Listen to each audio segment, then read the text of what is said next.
کبھی سوچا ہے کہ لیمو کا وہ تیز کھٹاپن جو زبان پر چپتا ہے یا صابن کی وہ چکنی پھسلن، ان دونوں میں کوئی گہرا تعلق ہو سکتا ہے؟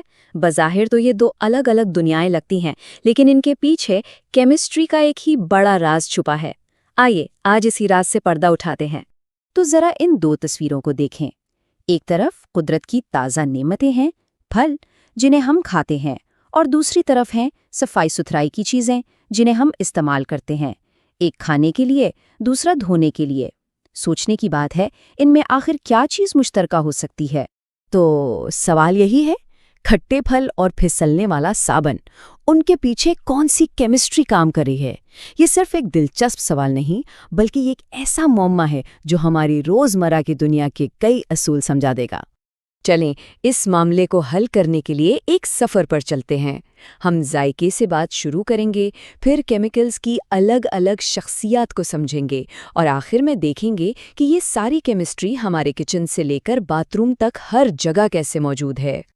تو چلیں کیمسٹری کی دنیا میں تھوڑا گہرا اترتے ہیں۔ ہر کہانی کی طرح اس کہانی کے بھی دو اہم کردار ہیں، ایک ہے تیزاب جسے ہم ایسڈ کہتے ہیں، اور دوسرا ہے اساس یعنی بیس، اور ان دونوں کی شخصیات ایک دوسرے سے بالکل مختلف ہیں۔ تو پہلے ملواتے ہیں تیزاب سے۔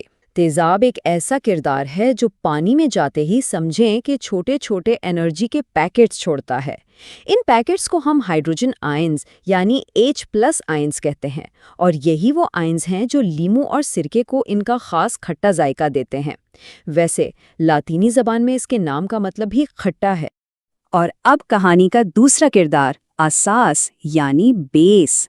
یہ پانی میں ایک الگ قسم کا آئن چھوڑتا ہے جسے ہائیڈروکسائڈ آئن یعنی OH- آئن کہتے ہیں۔ اس کا ذائقہ اکثر کڑوا ہوتا ہے اور یہ چھونے میں صابن کی طرح پھسلتا ہے۔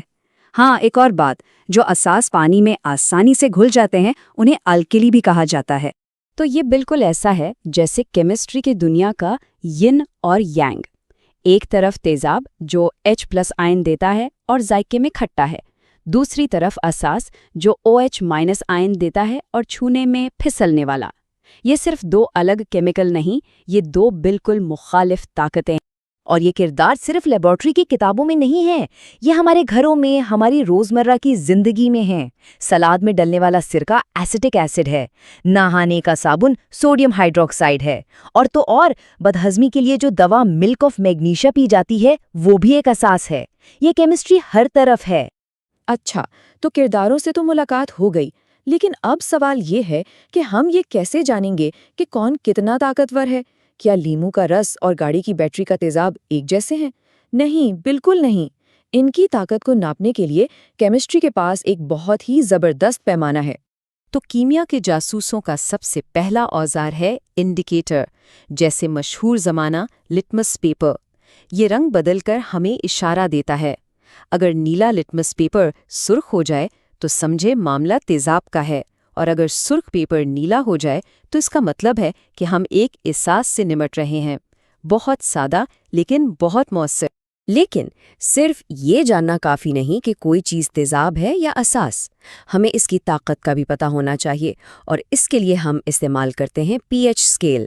یہ 0 سے 14 تک کا ایک رنگین پیمانہ ہے جو ہمیں ہر چیز کی اصلی کیمیائی شخصیت بتاتا ہے۔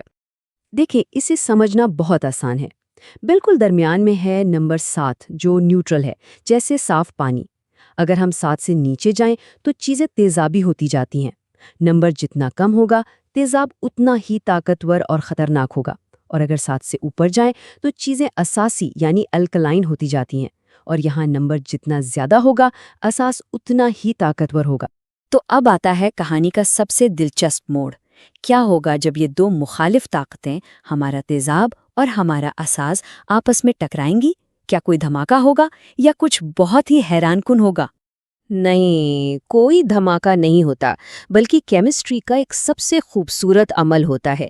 جب ایک تیزاب اور ایک اساس ملتے ہیں تو وہ ایک دوسرے کی طاقت کو بالکل ختم کر دیتے ہیں، وہ ایک دوسرے کو نیوٹرل کر دیتے ہیں، اور اس ملاپ سے بنتا ہے نمک اور پانی، دو بالکل سادہ اور بے ضرر چیزیں۔ یہ توازن کی ایک بہترین مثال ہے۔